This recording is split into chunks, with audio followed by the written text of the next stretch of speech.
In this lesson, we're going to talk about the Layers panel. If you understand how the layers work in Photoshop, this will go a long way towards giving you control and command over your documents. The Layers panel is divided into several different sections, and we'll start from the top and work our way down, and we'll use this document to showcase the different features of the panel. This first bar at the top is something that's new in Photoshop CS6, and you can toggle this on and off by clicking on this button here. When it's turned on, you can actually sort the layers inside the Layers panel by any of these options, by kind, by name, by effect, mode, attribute, or color.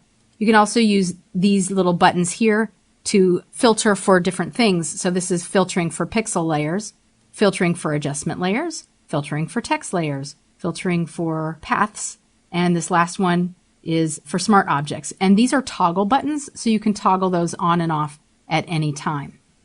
If you selected the name option, you can actually type in the name. Now, sometimes when you're working in Photoshop, you might have 100 or more layers, and it might be hard to find it. You might not remember where it is, so you could type in the name, and it would bring you right to it. I'm just going to leave it on kind here, and then I'm going to turn it off so that it doesn't distract us while we're working.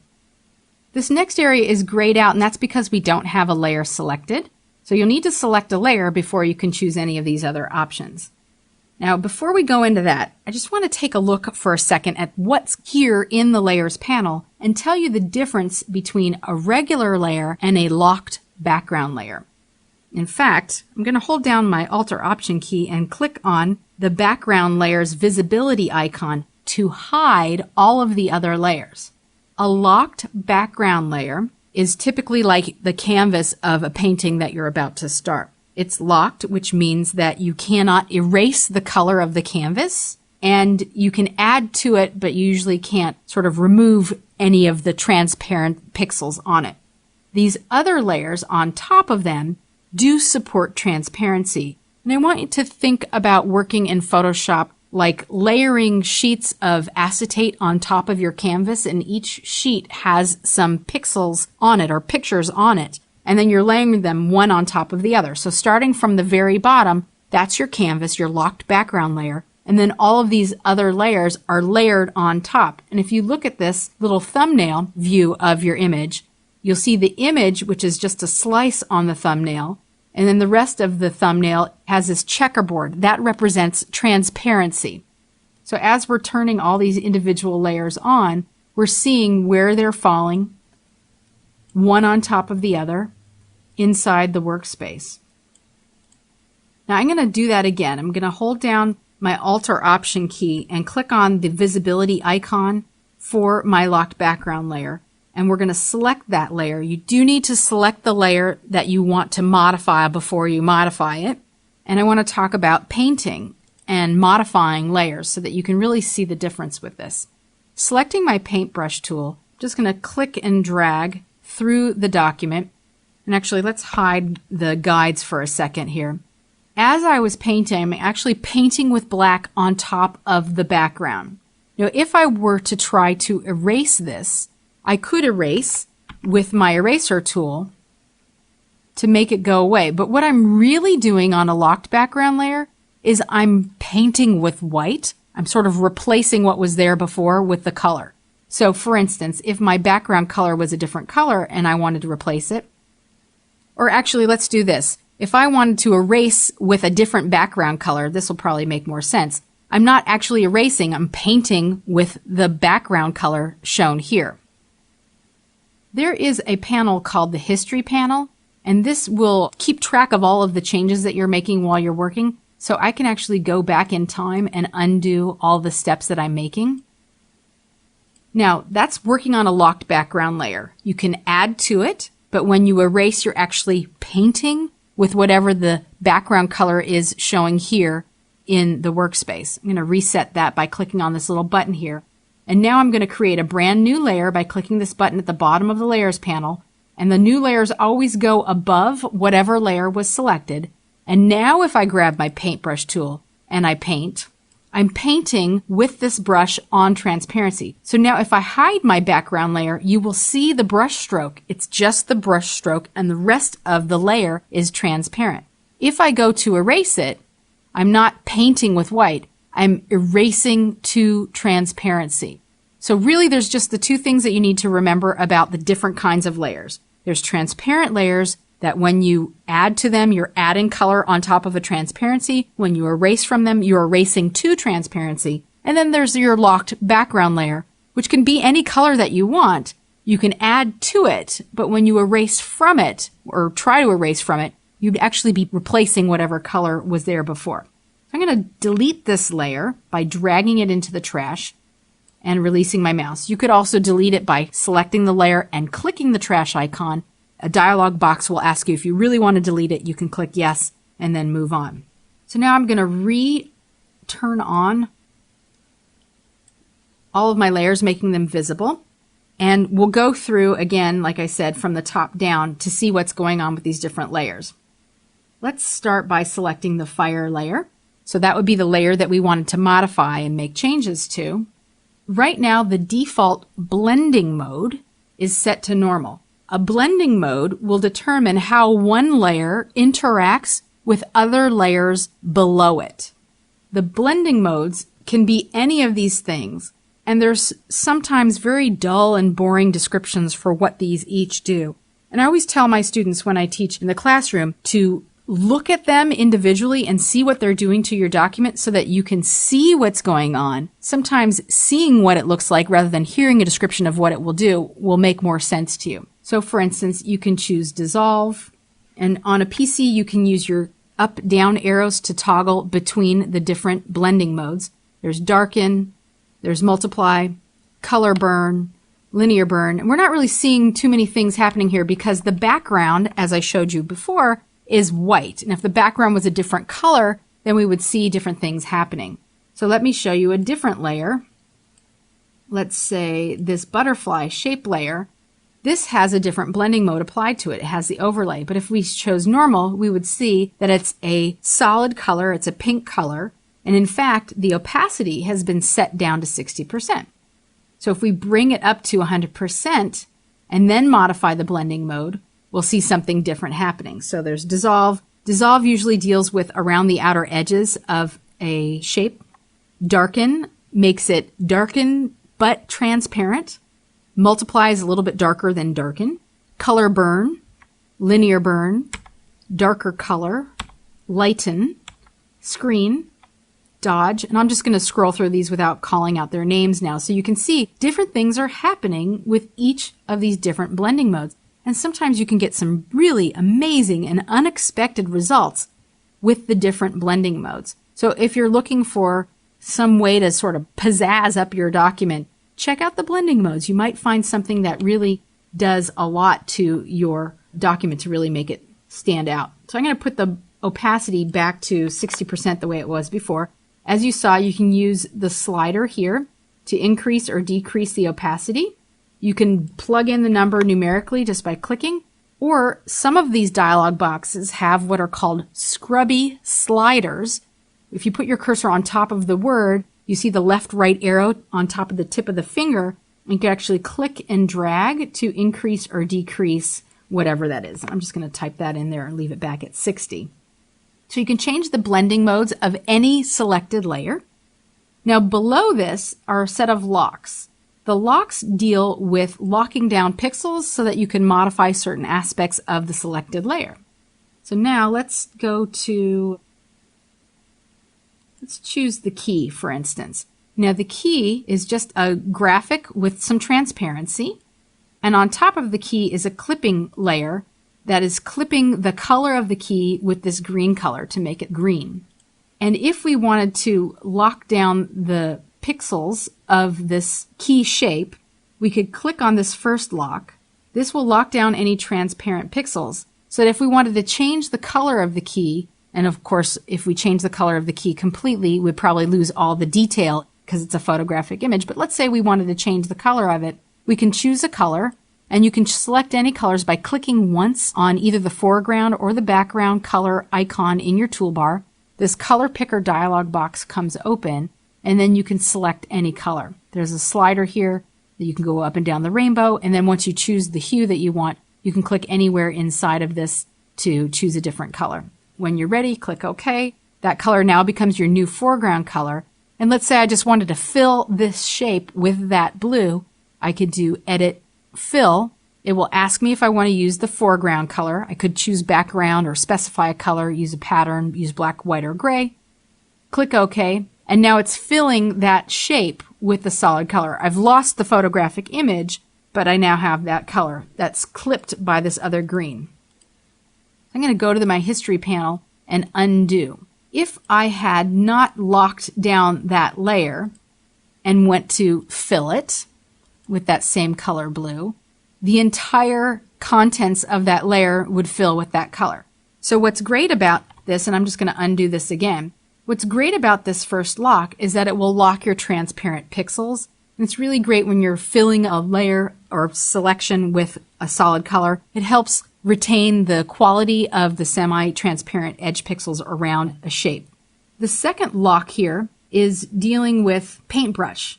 So if you lock down the image pixels, you would not be able to paint or erase or modify in any way the pixels on that particular layer.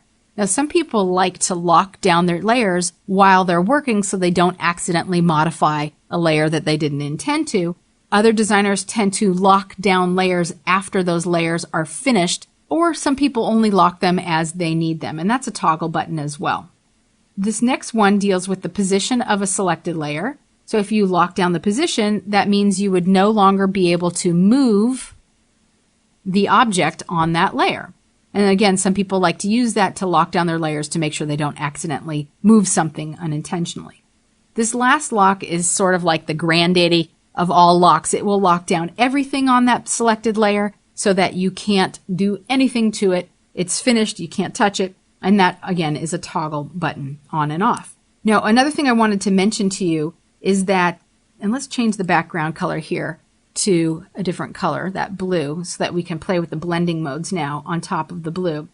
Let's say I wanted to modify the fire's blending mode to something like overlay. So now we have a blue looking set of flames rather than the orange and yellow set of flames. But let's say I wanted to do multiple blending modes across several layers at once. This is a nice new feature of CS6, is that you can actually select multiple layers and apply the overlay or any of these to all of the layers at once, whereas before you would have to go in and select each layer and apply the blending mode one at a time. So now you can do all of them the same at once by just selecting.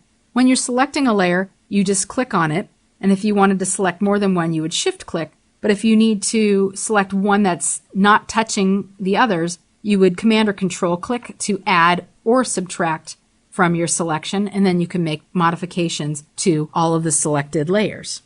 Your layers can be reorganized at any time just by clicking and dragging. So I have a little flag icon here, and it is below where the butterfly is. So let's say I needed it to be above the butterfly. All I need to do to reorder this is click and drag.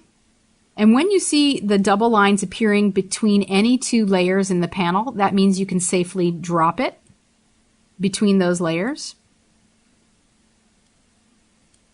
like so. So you can reorder them at any time. You can also create folders for similar elements. And this is a really good housekeeping sort of skill to get in the habit of early when you're learning Photoshop. So for instance, I have fire, water, earth, and air, and I might like to put those into a single folder. So I'm going to click and shift click to select them all. And then to put them into a folder, I click on this options menu. Most of your panels will have an options menu that has information specific to that panel. For instance, in the layers panel options menu, you can create new layers, delete hidden layers, create new groups, or what we want, create a new group from layers. You can also lock your layers here.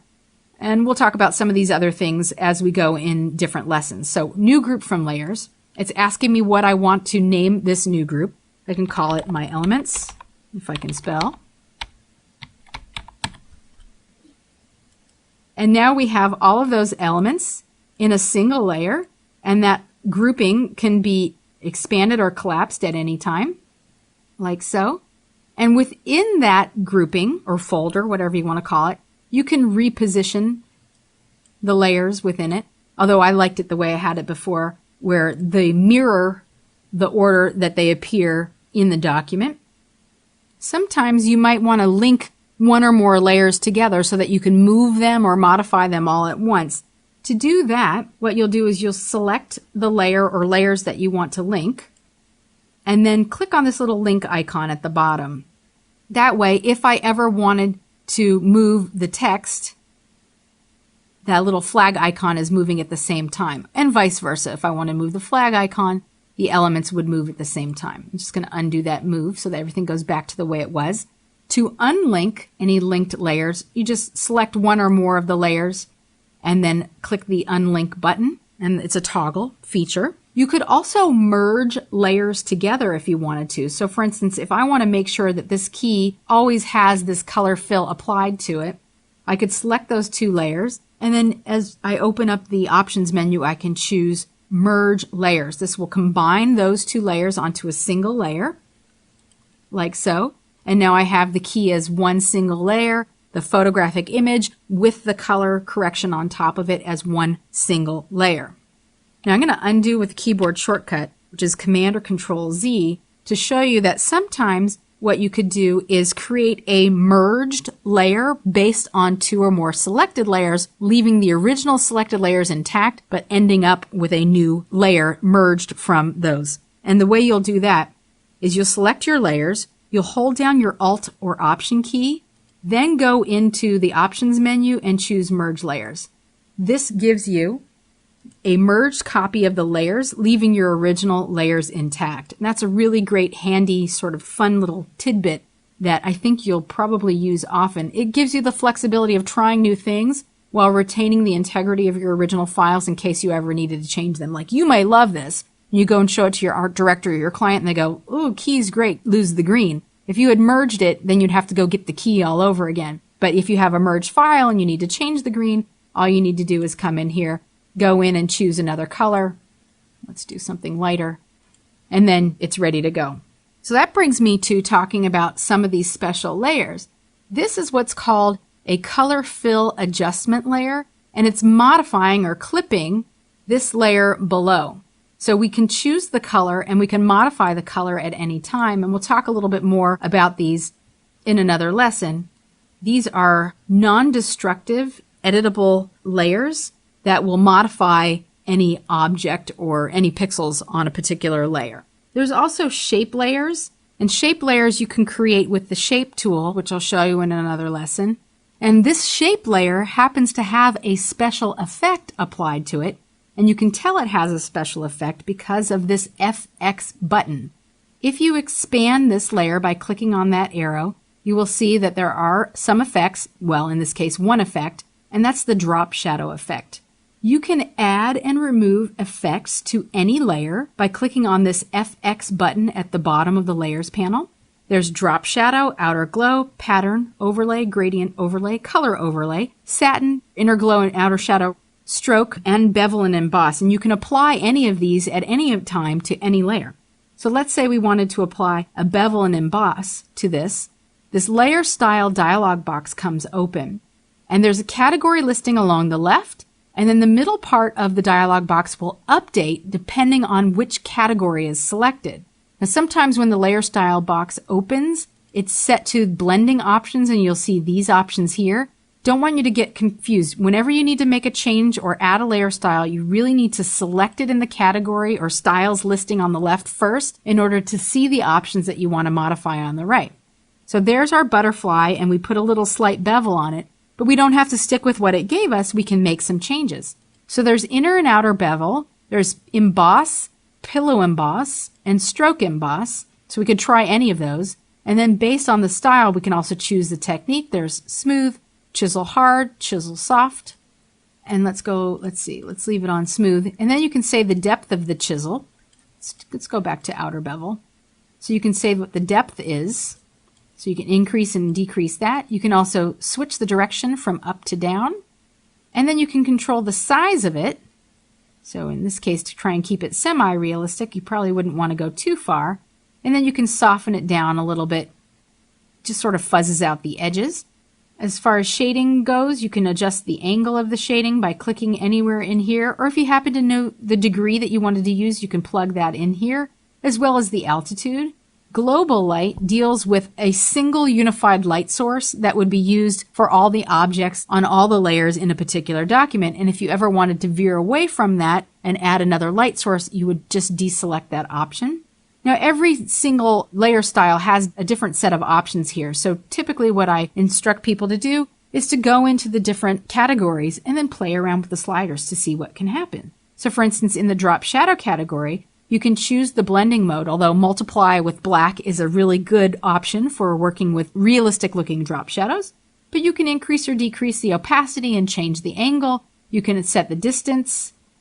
You can choose the spread, like how sharp the edges are, and the size of it as well. And one thing I love about the drop shadow is that you can actually click and drag and move the drop shadow anywhere. So we can make it look like this butterfly is hovering above the grass or flying in the clouds or whatever. We can do it something like this. Move it anywhere you like, or just keep it right below the butterfly. This dragging feature only works when the layer style dialog box is open. When you're done adding or editing your layer styles, you'll click OK. And then if it's a new style that's added to an existing style, you'll see it listed here. Notice that there's visibility icons next to them, so you can toggle off all the effects at once or toggle off individual effects. And those can stay as effects for that layer and be toggled on and off. Or if you say, I really don't want the bevel and emboss, you can select it and hide it, and it doesn't have to show up on your document. So this toggles open and close special effects. The other buttons here at the bottom, let me select the key again. You can create a mask by clicking on this button here, adding a layer mask, and that will add a mask on top of your entire workspace unless you were to make a selection beforehand. One thing I really love about the Layers panel is this next feature. You can create a selection from any existing object on any layer by putting your cursor on the thumbnail and holding down your Command or Control key. And that changes the little hand cursor to a hand with a little square and a dotted line on top of it. Then, if you click on the thumbnail, you can reselect whatever object or objects are on that layer. So now if I click the mask button, I'm saying make a mask with the selection. And what happens now is it's masking away everything but the key, so that if I did anything to that layer, it would only get applied to the area of the key and not anywhere else. And we're going to talk a lot more about masks in another lesson. This next button here is to create a new fill or adjustment layer. This is called non-destructive editing, which means that you're adding sort of almost like tinted glasses on top of your layers that will modify how you see those layers, but they're not permanently modifying the pixels of your original image or layer. You could do destructive editing. There are ways for you to do that through the Image Adjustments menu. So any of these options here would be considered destructive. But I would highly recommend you avoid that and always work with these adjustment layers and fill layers here because it's non-destructive and it gives you the flexibility of changing your mind at any time without ruining the original file. And we will talk about most of these in another lesson, but just to show you what I'm talking about, we can create a solid color gradient or pattern fill. We could choose a solid color and fill the entire layer, or, undoing with a keyboard shortcut, we can create a selection and then fill that selection with a solid color. And if we ever wanted to change our mind about the color, and I showed you this similar feature before, all you have to do is double click on that color and you can go ahead and change it at any time. The last couple of buttons at the bottom of the Layers panel we've already seen. You can create groups for your layers here. You don't have to go to the Options menu. This is where you will create a new layer. Click here to create a new layer above whatever layer that you're on. And then if you ever need to delete a layer, you can click the little delete button or drag and drop the layer or selected layers into your mini trash icon.